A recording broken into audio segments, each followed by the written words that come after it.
नमस्ते, मैं doctor Shipra Verma, government college Dudu.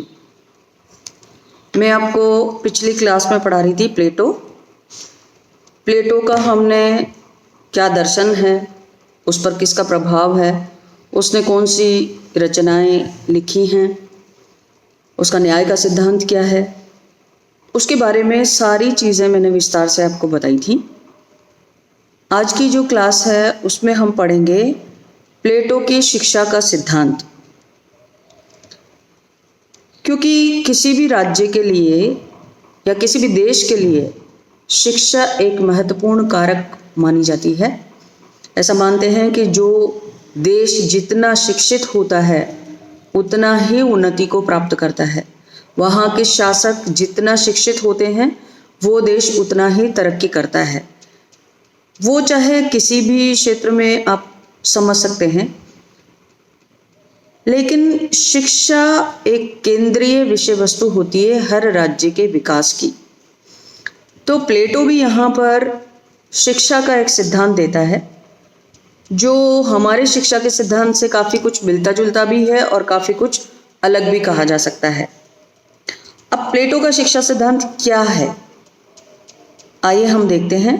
उसकी प्रमुख रचना है रिपब्लिक की शिक्षा योजना जीवन के समूचे दृष्टिकोण को बदलकर बुराई की जड़ पर प्रहार करने और जीवन यापन के गलत ढंग में सुधार करने की एक कोशिश है।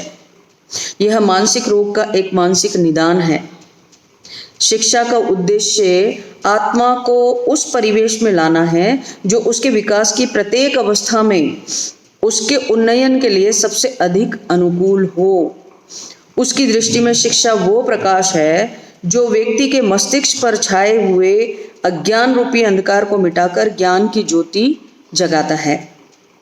प्लेटो के अनुसार शिक्षा केवल समाज सेवा का ही साधन नहीं है, बल्कि व्यक्ति के लिए भी यह एक सत्य का शोधक यंत्र है। जैसे मैंने आपको बताया था कि वैल्यूज़ पर प्लेटो बहुत ज़्यादा ध्यान देता है। वैल्यूज़ और आत्मा की शुद्धता पर प्लेटो बहुत ज़्यादा बताते हैं।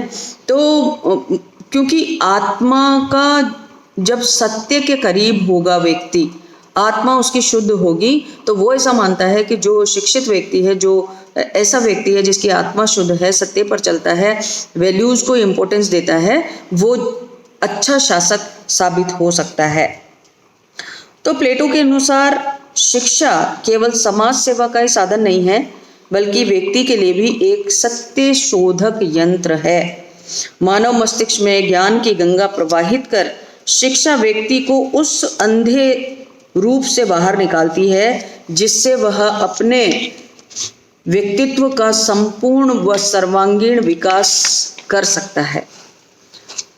तो प्लेटो की दृष्टि में राज्य का सबसे पहला और सबसे महत्वपूर्ण कार्य जो है वो है लोगों को शिक्षित करना, व्यक्तियों को शिक्षा देना। अब सवाल ये उठता है कि ऐसी कौन सी पद्धतियां थी जो उस समय में जब प्लेटो हुए उस समय में तत्कालीन यूनान में मौजूद थी। तो तत्कालीन यूनानी पद्धतियां क्या थी?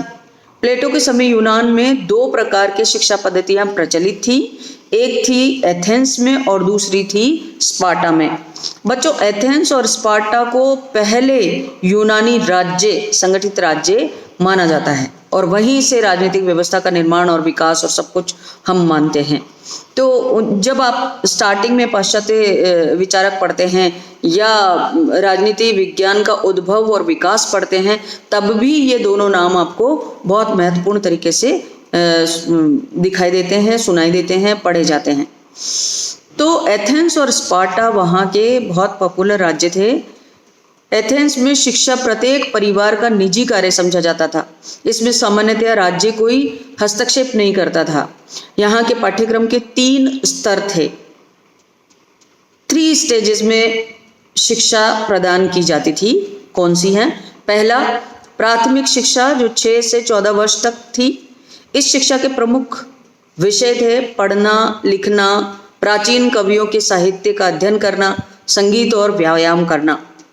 दूसरा है माध्यमिक शिक्षा जो कि धन देकर सोफिस्टों से प्राप्त की जाती थी, जिसमें अलंकार, शासन, भाषण, कला और राजनीति आदि विषयों की प्रमुखता होती थी। ये शिक्षा 14 वर्ष से 18 वर्ष की आयु में प्रदान की जाती थी। तीसरा जो स्तर है वो है उच्च शिक्षा, जो 18 से 20 वर्ष की आयु का व्यक्ति होता था। उसके अंतर्गत एथेंस के प्रत्येक युवक के लिए सैनिक शिक्षा बहुत ज़रूरी थी। सैनिक शिक्षा को अनिवार्य किया गया था। सैनिक शिक्षा प्राप्त करने के बाद ही व्यक्ति को पूर्ण नागरिक अधिकार प्राप्त होते थे। इस शिक्षा व्यवस्था का प्रमुख दोष यह था कि इसमें शिक्षा देना राज्य का दायित्व न होकर परिवार का दायित्व था। अतः इससे एक अराजनीतिक कह सकते हैं और निकम्मे मतलब एक कामचोर तरह के राजनीतिक वर्ग का उदय होता था। कामचोर या निकम्मे या जो लोग शासन में पार्टिसिपेट तो करते हैं लेकिन शासन का पूरा उपभोग करना चाहते हैं, लाभ उठाना चाहते हैं, लेकिन वो दायित्व नहीं उठाना चाहते, जिम्मेदारी से भागते हैं, ऐसे एक वर्ग का उदय होता था इससे।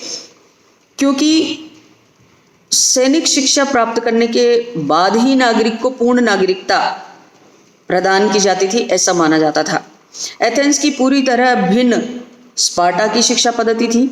चूंकि स्पार्टा चारों तरफ से विरोधी राज्यों से घिरा हुआ था, इसलिए इसमें कठोर सैनिक प्रशिक्षण पुरुषों के साथ ही स्त्रियों के लिए भी अनिवार्य था। अब आप देखिए, वहां पर केवल पुरुषों के लिए अनिवार्य था और यहाँ पर पुरुषों के साथ स्त्रियों को भी सैनिक शिक्षा प्रदान की जाती थी।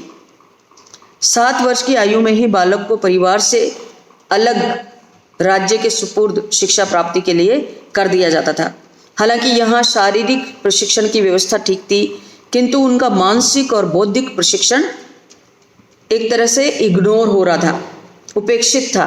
उस पर किसी तरह का कोई ध्यान नहीं दिया जा रहा था। यानी कि केवल फिजिकल एजुकेशन पर ध्यान दिया जा रहा था, उनका मेंटल और इंटेलेक्चुअल विकास बिल्कुल भी नहीं हो रहा था। उस पर किसी तरह का कोई ध्यान राज्य द्वारा नहीं दिया गया था। प्लेटो ने एथेंस और स्पार्टा की शिक्षा पद्धतियों के गुणों को ग्रहण करते हुए अपनी पद्धति में इन दोनों का समन्वय किया है। उसने एथेंस से जहां व्यक्ति के पूर्ण विकास का विचार ग्रहण किया, वहीं उसने स्पार्टा से यह बात ग्रहण की कि शिक्षा प्राथमिक आवश्यकताओं के अनुरूप होनी चाहिए, जिससे व्यक्ति राज्य के प्रति कर्तव्य का पालन योग्यता के आधार पर कर सके। अब ये तो रही स्पार्टा और एथेंस की बात। अब हम ये जानते हैं कि प्लेटो ने क्या पाठ्यक्रम दिया, प्लेटो ने शिक्षा पद्धति जो दी है उसमें क्या कहा प्लेटो ने। तो प्लेटो ने अपनी शिक्षा योजना तथा शिक्षा के कार्यक्रम को 2 भागों में विभाजित किया है। पहला है प्रारंभिक या प्राथमिक शिक्षा, दूसरा है उच्च शिक्षा। यह विभाजन 2 आधारों पर किया गया था, पहला अवस्था के आधार पर और दूसरा वर्ग के आधार पर। प्रारंभिक शिक्षा जहां बाल्यकाल से युवावस्था तक थी, वहां दूसरी ओर सैनिक शिक्षा थी। इसी तरह उच्च शिक्षा एक और युवावस्था से प्रौढ़ावस्था तक थी, तो दूसरी ओर शासक वर्ग के लिए भी थी। प्लेटो की शिक्षा का यह दोहरा कार्यक्रम कुछ तत्वों पर बल देता है, जो इस प्रकार हैं। शिक्षा राज्य द्वारा ही दी जानी चाहिए। दूसरा पॉइंट, शिक्षा का उद्देश्य नागरिक बनाना और उन्हें अपने कर्तव्यों का ज्ञान देना होना चाहिए। तीसरा पॉइंट, शिक्षा देने वाले परिवारों की समाप्ति की जानी चाहिए। चौथा पॉइंट, शिक्षा द्वारा ज्ञानी शासक अर्थात दार्शनिक राजा तैयार किए जाएं और इस प्रकार एक आदर्श राज्य का निर्माण किया जाना चाहिए। अब हम देखते हैं विस्तार से कि प्राथमिक शिक्षा क्या है उसकी और उच्च शिक्षा क्या है। तो प्रारंभिक शिक्षा या प्राथमिक शिक्षा में प्लेटो कहता है कि उसके 3 भाग होने चाहिए। 3 भाग कौन से होने चाहिए कि 6 वर्ष तक की शिक्षा, फिर 6 से 18 वर्ष तक की शिक्षा, फिर 18 से 30 वर्ष तक की शिक्षा। तो आप प्लेटो की जो शिक्षा का जो प्रोग्राम है उसमें देख सकते हैं कि जब बच्चे का जन्म होता है तब से लेके वो 30 साल तक की अवस्था में शिक्षा देने की बात कर रहे हैं। तो प्रारंभिक शिक्षा में प्लेटो शारीरिक, साहित्यिक, संगीत शिक्षा को सम्मिलित करता है। संगीत को वो बहुत बड़ी एक उपलब्धि और एक टूल मानता है। तो इस अवस्था में वह कहानियों और संगीत की शिक्षा को आवश्यक मानते हुए एक ऐसा मानता है कि संगीत एक ऐसी कला है जिससे संपूर्ण मानव के मन को मंत्र मुग्ध किया जा सकता है। माने मानव के मन को चेंज किया जा सकता है मंत्र मुग्ध करके, और मानव के मन को हीलिंग दी जा सकती है, ऐसा प्लेटो मानते हैं।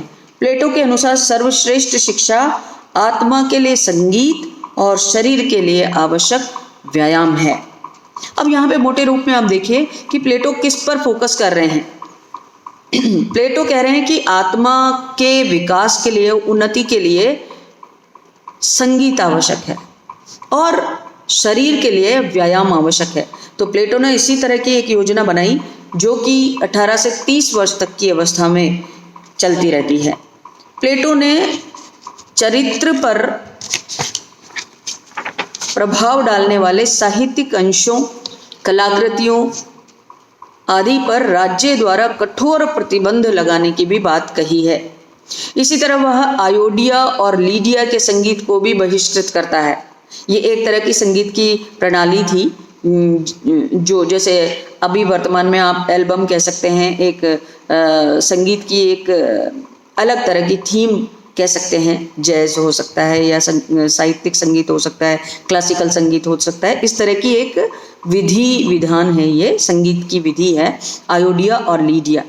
तो ये प्लेटो कहता है कि इस तरह की जो संगीत है उसका बहिष्कार किया जाना चाहिए, माने वो मानव मन पर बुरा प्रभाव डाल सकता है। केवल डोरिया और लीजिया के संगीत को वो दृढ़ता, शक्ति, ईश्वर भक्ति, मानसिक स्थिरता आदि के लिए समर्थन करते हैं और अनुमोदन करते हैं। इस प्रकार प्लेटो की प्रारंभिक शिक्षा एक नई योजना न होकर तत्कालीन शिक्षा प्रणाली में एक सुधार कहा जा सकता है। इस सुधार में एथेंस के नागरिक के लड़के को मिलने वाली शिक्षा का स्पार्टा के तरुणों को मिलने वाली राजनीतिक शिक्षा के साथ समन्वय कर दिया गया था और दोनों की ही विषय वस्तु को काफी कुछ बदल दिया गया था। मोटे रूप में जो आपको याद रखना है वो ये है कि प्लेटो की जो शिक्षा व्यवस्था है वो व्यक्ति की आत्मा को, उसके मन को शुद्ध करने के लिए उनके लिए फोकस करती है। तो प्राथमिक शिक्षा में संगीत की शिक्षा को महत्वपूर्ण जिम्मेदारी प्लेटो प्रदान करते हैं कि नागरिकों को संगीत की शिक्षा, साहित्य की शिक्षा, कला की शिक्षा देनी चाहिए और उसमें भी वो वैरायटी बताते हैं कि कौन सी संगीत की शिक्षा जरूरी है, कौन सी संगीत की शिक्षा को बहिष्कार करना चाहिए या राज्य द्वारा प्रतिबंधित कर देना चाहिए। वो दोनों भी आपको मैंने बताई। जैसे आयोडिया और लीडिया के संगीत को वो कहते हैं कि ये राज्य में नहीं होना चाहिए। दूसरी तरफ वो डोरिया और लीजिया के संगीत की एक तरह से बढ़ाई करते हैं या उसको आवश्यक मानते हैं या अनुमोदन करते हैं, उसका समर्थन करते हैं और वो मानते हैं कि ये संगीत से व्यक्ति के व्यक्तित्व में ही नहीं, व्यक्ति की आत्मा में भी सुधार किया जा सकता है।